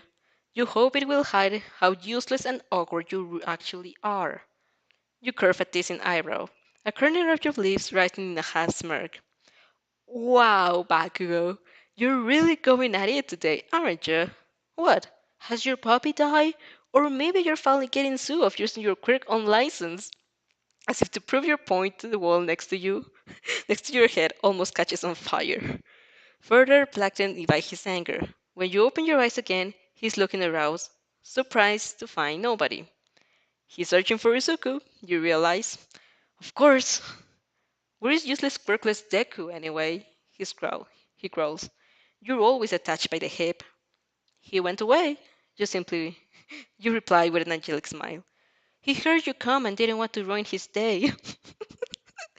And he left you all alone? Such a good friend he is. In spite of the fact you're lying about Izuku leaving in the first place, and Bakugo surely knows it, you feel a surge of defensiveness for your friend. It's still much better than you. You spit, staring up at him with the burning eyes. You know that too, right, Bakugo? You shouldn't have said it. Thinking back on the day were probably the worst words you could ever say to Bakugo Katsuki. A quirkless useless kid better than him? Especially that one quirkless useless kid towards which, for some reason, he felt some inferiority complex since he was barely 5? A recipe for disaster without a doubt. And disaster it is. He slams both hands at the sides of your head, the heat of sparks licking on your skin. His face is so close and furious as a wild animal that you can't ever see Tsubasa or Inaba anymore. As if you were kids again in the park and nothing else exists. Only that this time he's the one holding you still, and you have a feeling he has much less selfless goals than you had. You don't know why you aren't using your quirk. You could try to pull an overall, throw him back, and escape. But just another moment. You kept telling yourself that just another moment. He needs to say something. You see it in his eyes. Or well, he more likely needs to shut down, to shout and growl something. You're the one who chose Shirideku over me, he spits out, muscles wriggling with fury. Because you wanted to stay with someone as pathetic as you. You interrupt him with a scratched cough, sparkling a long repressed anger coming to life inside of you. I choose him over you? Did you hear yourself talking, Bakugo? You are the one who you're the one who made the choice for both of us when you tried to blast our brains out. He makes to say something else. Probably that you're exaggerating because, oh, his explosions wouldn't blast your brains out, just to make sure you're probably deaf or something. You don't let him talk. You're so stubborn, Bakugo. You snarl everything you have wanted to say it for years, since that time in the park, spilling out blood like an open wound. You refuse to see any point of view that isn't yours. How can how can you not see what you're doing is wrong? Izuku was your friend. There was no need for you to turn on him or on me. I never, he said, but you had found like you found you have found you like interrupting him. It can be considered payback for every time he caught you off making something explode. You did. You ruined everything I care about. No, you did. You ruined everything. I cared about you, Bakugo. Oh, fuck no. For a moment, hot tears prickle on the corner of your eyes. You refuse. You will die before giving Katsuki Bakugo the satisfaction. You stroke the flame on your eye in your chest, pleased to hear it roar like a well-fed beast ready to come out and play. I cared about you, Bakugo. You repeat. Now every word is a needle poisoned to hurt. You were my friend. I tried to make you understand. I tried to let you see how your quirk could be used for something better, to protect instead than to hurt. But you didn't care. You kept being an absolute scoundrel you are now. How could I be friends with you then, Bakugo? Tell me, how could I be friends with a boy who hurt others with no reason, just because he could? Bakugo takes a step back as if he physically shoved. You're panting, the smoke from his explosion entering your lungs. Your throat itches, but you refuse to cough. That's not the person I want to be. Your puffy eyes stare to Bakugo vermilion ones. That's not the kind of person I want you to be either. But you clearly didn't care about anybody's opinion but your own. Bakugo's expression is so blank, it's giving you the chills. He just stares at you, face like stony marble, arms abandoned on his side, with his fingers shaking as if itching to move. It looks like the calm before the storm, and you don't have doubts the storm will be brutal. But he can go fuck himself. You're right and he's wrong. You made his gassed face, you made his gaze head on. Chin squared, eyes flashing, and the tension on the air is so thick you feel you could choke on it. Hey, Bakugo! Subasa shouts. Look here! He cuts himself with a terrified scream, and the next moment he's running past you, shoulder bumping against yours. Inaba is fast behind. Whirling around, you're greeted by a green, disgusting slime rising much taller than you. Beady eyes, coming to the rest of your petrifying form. Fuck. You don't even realize the danger you're in right now. You only know that in canon it happened, and you're still here. Why do things never go your way? That man, the sludge monsters angrily said, rumbling about All Might, but honestly, you aren't listening. You have to run. Not just because you don't want him to kill you, but more because you shouldn't be here. It's wrong, and what if you change something? Move it, stupid! Bakugo shoved you behind him, lunging forwards with hands and crackle fire. A crackling fire. He barks something at the monster, probably his characteristic die, and sets off an explosion in his face. Pieces of beastly slime scattered on the walls, but it doesn't do anything to deter him. It only goes in anger. Your mind is whirling in overdrive. This is your chance to escape, so you don't change anything. Yet you feel frozen. It's ridiculous. Why you should feel guilty leaving Bakugo here? Tsubasa and Inaba did the same without a second of hesitation, and they're his friends much more than you are. But Izuku didn't. Izuku wouldn't. Izuku won't. Bakugo makes the choice of you. Blasting the villain's back, he turns to glare daggers at you and yells, What the fuck are you doing, you stupid extra? Get away! You stumble when he shoves you. Your back is slamming against the wall. A gas is crunching out of your lips. Bakugo! Fuck. You're inhaling so much smoke. Wait! You shouldn't. We should escape. He's just going to follow his den, he scoffs. I will beat him up. That's good. That's what he tries to do in canon. You should get away. Bakugo, you can't, you say, because ob- obviously you've forgotten what logic is by now. Only a pro could defeat him, he growls, shooting you a murderous glance. Shut up! As he turns to face the villain again, you find yourself gazing at this starting back, tense, taut, ready for a fight. For a second, the shouts and clangs fade to the background, and you can only hear his voice. You've always told me to use my damn power to protect people. Now I'm using it to protect you. Just shut the fuck up and get away. Oh, that's so cute. You stare at his back, almost dull to excruciating intense, feeling blooming in your heart, as searing as his touch. Belonging. For a moment, Bakugo Katsuki feels like safety. Then everything is smoke and fire and constructing stupid slime. Oh, he cares. You kneeling onto the ground. How could this happen? I don't understand. I did everything right not to be involved. Why did you have to beat him? Bakugo right behind you. You do know I'm right here. You shut up. I'm having a mental breakdown here. Okay, so I'm just going. I need to read. This will be the. It's going to be the last one. Oh, Chapter 14: Slime and Worry. It has been an eventful day for Izuku. He barely remembers waking up that morning. It feels like ages ago. First, he almost died. Very bad. Then, he met All Might. Very cool. All Might told him he can't be a hero, which is bad. Bad, bad, so bad. But he doesn't want to wallow in self-pity now. Not again. Not anymore. Also, All Might's true form is apparently a frail, lanky man who holds nothing of the might of his usual body.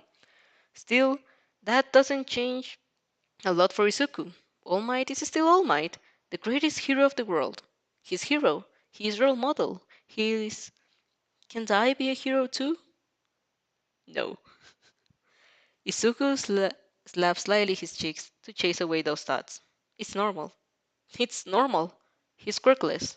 That's what everyone has been telling him this whole life. But no, not exactly everyone. An image of you flashes through his mind in his room, just a child, drying up his tears. Didn't I tell you already, Midoriya-san? I know you'll be a hero. The greatest. He lets out a sigh. He doesn't think he can do it. Even All Might told him he can't. The greatest? How? Without any power? It's simply impossible. It's not. Great. Now he's hearing your voice. Will he go crazy? I know you will be a hero, Midoriya-san. A wave of sadness washes over him. How will you react when he tells you what happened today? Will you be disappointed in him? For all those years he've always held you behind. You had a quirk. You could have stayed with Bakugo and been popular. Sure, it didn't look like you cared for such things and you weren't pretty socially awkward yourself, but still, you could have been better. Better. Not an outcast. He let himself hold you back because he was sure that one day he would catch up. He would become a hero, the greatest, you always said, and he would be able to thank you properly with actions instead of words. He would become someone you would be proud of. He would show you what worthy of your friendship, worthy of your trust, just worthy of you.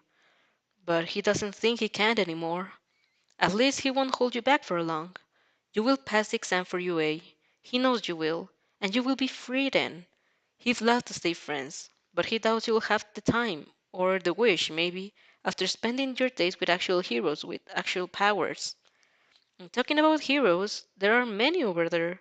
Suddenly, throws out of his melancholic pondering, Izuku becomes aware of the explosion are going of all around him, and his sound and the sound weirdly familiar, but not nearly as familiar as the voice that rings out a shout of "Fuck!"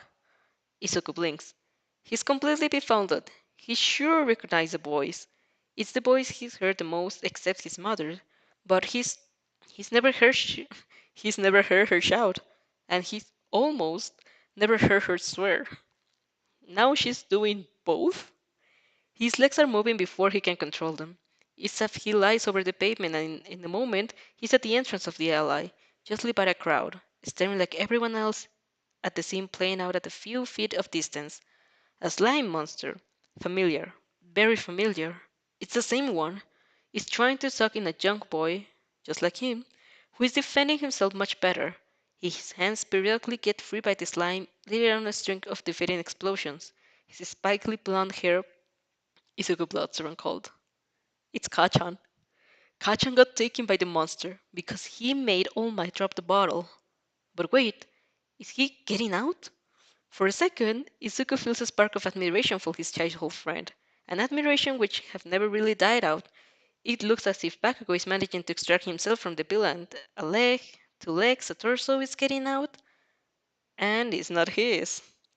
Izuku's expression twists in horror as he recognizes the school uniform. Dirty, ripped, undone, the worn out shoes from all the time you walked home together. You always said you would buy new ones and always forgot.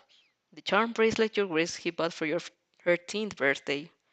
Your unconscious body is being dragged out of the slime through Bakugo's angry shops, as he keeps the monster occupied shooting explosion upon explosion from his other hand. Izuku trembles and shakes. The girl is out! A voice shouts.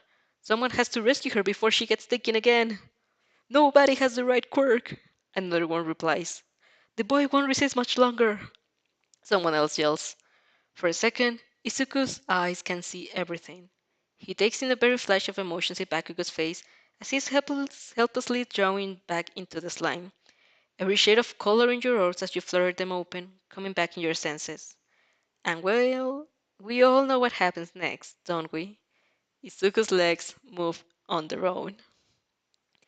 Fuck, it was a wonderful scene to watch, but living it is the worst. The moment Bakugo does his deep speech, you lose all intentions to escape. Then be your sense of duty. You can just leave him to a terrible slimy experience after he finally decided to listen to you, can you? He even, and isn't weird to say it, used his quirk to protect you. You would be a terrible person if you let him now. So you use your quirk to protect him, and block the sludge monster. It's very difficult to control his mass. It's both big and not completely solid. You and Bakugo receive the honor of discovering that he can apparently shoot out bullets of slime even while still, and one of them hits you straight in the eyes. Fucking lovely. As you try to cleanse your eyes of that disgusting shit and pray it won't give you some weird disease, Bakugo blasts everything to pieces trying to keep the villain away. All the while still screaming into your ears to hurry up and the fuck off. You know that is his way of showing worry for your well-being, so you don't get mad. Nonetheless, it's a great satisfaction to see his expression morph into horror when you shove him out of the way and he and gets taken by the slush instead. Serves you right, that'll teach you to try it and get me to fuck off as if you're the only one who can be sacrificed a little shit. You regret it exactly 1 second later when the slime enters your nose. It's the worst experience ever. Fuck you, feel like you're suffocating and choking and dying. The only thing that keeps you going is your mind, whirling in distress. You don't really know what will happen now. Bakugo can't blow the villain up without risking blowing you up, so, in spite of his stubbornness, he'll be forced to get away. Maybe Izuku will save you? You guess that could work, but otherwise, All Might will still get impressed by his selflessness, and well, you can only hope you bone deep enough to make his leg move on their own. Next moment, Bakugo is diving headfirst into the sludge with a vital cry. Give me back my stupid extra! You shitty fuck! My stupid extra. So romantic. The words you always dreamed to hear. You can see a lot in the slime, but you feel his hands grabbed into your jacket and took it so harsh to tear your texture. You had honestly given up to being powerless for the time being. There are no shadows inside the slime, and hiding in your world proved to be pretty useless. You also have bigger problems, such as not being able to breathe. But Bakugo apparently doesn't care that you're surrendered to your fate. Like the bullhead he is, he drags you out, slowly and laboriously, ignoring how he's getting absorbed himself, as you start feeling lightheaded out of lack of oxygen. The pain of your head banging against the concrete snaps out of your daze, fluttering in your eyes, opening with a groan. You are greeted by a stupid monster hovering over you, cackling madly, while Bakugo desperately tries to take a breath as he gets dragged back inside. You stand up, ignoring your pulsing head to face the stupid fuck. You have no idea what you'll do, but you'll do something, and it will be painful for him. Athena! What the? Izuku's school bag flies past you, hitting the villain straight to the eyes. He shrieks, but you stop paying attention to him the moment Izuku appears next to you, brushing his thumbs on your cheeks, whistling with an urgent, "Are you okay?" "Peachy," you reply, feeling like you could laugh until you start sobbing. "What do you say about helping the very rude boy over there?" Izuku lets out a straggly chuckle, tears flicking at the corner of his eyes. Then you both are trying to free Bakugo from the damn slime. An idea suddenly comes to your mind, and you promptly grip only a part of his shadow. Then you pull. To your amazement, it has a success. Most of the slime you and Izuku were trying to dig into and is thrown away. You turn out the monster, and Bakugo's flushed face emerges from his with his characteristic skull. "Deku!" he shouts, eyes looking into Izuku's. "What the fuck are you doing?" You've never heard Izuku's answer, although you don't doubt it's the same you listened to many years ago, for your ear is struck by a familiar booming laugh and impulsive feet rumbling through the crowd of a voice. "Texas Smash!" You barely had the time to think, "Holy shit, before the alley gets blown away with the force of a hurricane. With the force of a hurricane, there is quiet for just a moment. A yellow sky. Dazed is an understatement. Your whole head is filled with cotton. You can barely hear Hisoka's mumbling next to you as he rants about who knows what. Pros all around are mainly complaining Bakugo, although he looks like he would rather be anywhere else. Izuku has received a fair share of his scolding, and you've stood next to him all the while, glaring at those people who dare consider him foolish with a murderous intent that you hope was equal to Mikasa Ackerman's when she appeared behind Eren in the first episode of Attack on Titan. The heroes doesn't look terrified though, and they don't stop chiding Izuku. Maybe your glare doesn't have the same effect. I'll have to work on it. You don't receive many comments. Lots of people ask if you're fine, but they neither scold you nor praise you. From the point of view you from the point of someone who arrived only when you and Baku were both inside the slime, you didn't really do anything except be the damsel in distress. First you were saved by Bakugo, then, like everyone else, by All Might. Maybe someone saw you the brave thing and protect Bakugo from the first attack, before he smartly nullified all your efforts so he could be the one protecting you, as if it was a competition now. That's so fucking in character of him. But if someone did see it, they don't come out to praise you. That's fine by you. You're still extremely surprised that everything went well. When you realized you had no way to escape canon, you feared the worst. There's no reason to think that All Might won't give Izuku one after all. Well, not that what? Is that All Might won't give Izuku one for all. So you relax. You relax. You've done your part now. You can go home and reassure your parents 100 times that no, you're not hurt, and bear the fussing that will surely come. Oi, Deku! Bakugo's voice makes your head turn. Most people have left by now, and you three are almost alone. What the fuck were you thinking, huh? Looking down on me like that? I didn't need your help. You've dealt with too much bullshit today to stand Bakugo's too. As Izuku starts fumbling an answer, you turn towards the explosive boy that your usually neutral explosion expression and said, "He tried to help you. You should thank him, Bakugo." You think he'll start shouting to the top of his lungs, but he instead turned his venomous gaze to you. "I helped you," he spied, "and I don't see you thanking me." You blink. Would you look at that? He's right for once. It would be pretty rude not to thank him.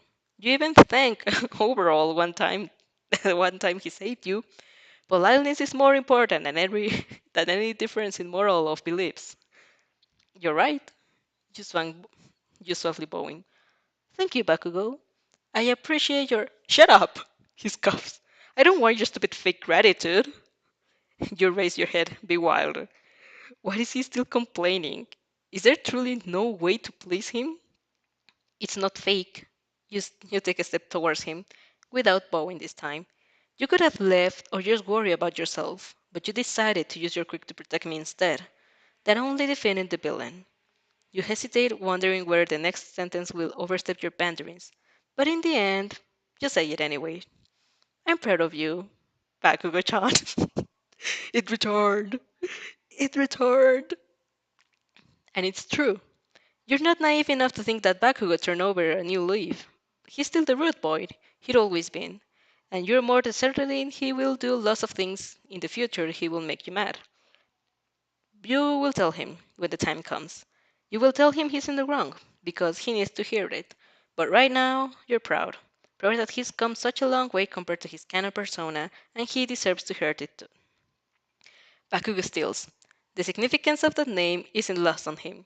It's the first time you call him that since you were 4.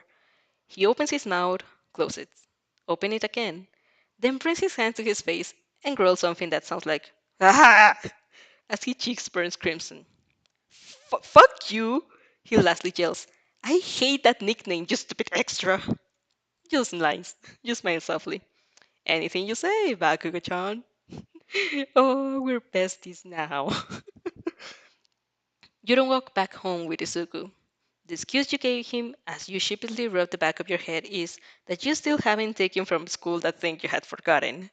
You didn't even know if the school's still open, but you're sure Izuku that you will manage. He's still reluctant to leave you alone after what just happened, but you don't really give him a choice. Truth is, you don't want to meddle into his meeting with All Might. You're barely lucky you got involved this much and changed relatively a little, but you can take the useless risks. You can take useless risks. Besides, you doubt All Might would be willing to entrust one for all secrets to you. You're going back home in a different way when you suddenly think about your phone. Does it still work? It was drenched in the slime and thrown around in your pocket. You wished you fished it out, and are surprised to discover that not only does it work, it's also buzzing from tons of unread messages. Most of them are for Kirishima. Being a vivid hero fan that he is, he watched the videos of the incident hoping to see All Might and ended up spitting, spitting out water he was drinking when he recognized the girls involved. His messages seemed quite worried. Oh, hi, Athena. Are you fine? I saw everything on TV. Damn, that looks scary. You're okay, right? You and your friends are super manly. You face that villain without fear. But you're fine, right? Text me what you can. I'm worried. But I'm sure you're okay, of course. There is no way that small villain managed to make a dent on you. Still, if you need to talk or anything, I'll be happy to help you. I know it feels I know what it feels like to face something that you're not ready. I wanted to be there for you. If you want, of course, you're just free to want some privacy. That's totally manly too. Just I hope you're okay. Worms spread into your chest. He's so adorably awkward. God, you can take it. Inaz's chat is close second. He's probably saw the news too. His messages are surprisingly little considering his usual. Never mind, he's calling you right now. You barely had the time to accept the call before before his voice bursting in your eardrums. It always been that loud, but this time it's not passion that fills his tone. It's urgency and worry. You've never heard him so distressed before. Athena-chan, it's you, right? You're fine, right? I'm fine, you reply. You can hear his angry relief as he recognizes your voice. He immediately resumes his concerned shouting. I saw you on TV. I can't believe it. That villain attacked you. Oh, I will beat him up. All Might already did in NASA. I will do it again. He deserves it. If I've been there, my quirk would have been useful against him. I could have Inasa-kun, you furrow your brows, hoping your disapproval is palpable at the other side of the call. Don't. Everything went fine, didn't it? I don't even have a scratch. You almost suffocated. But I didn't.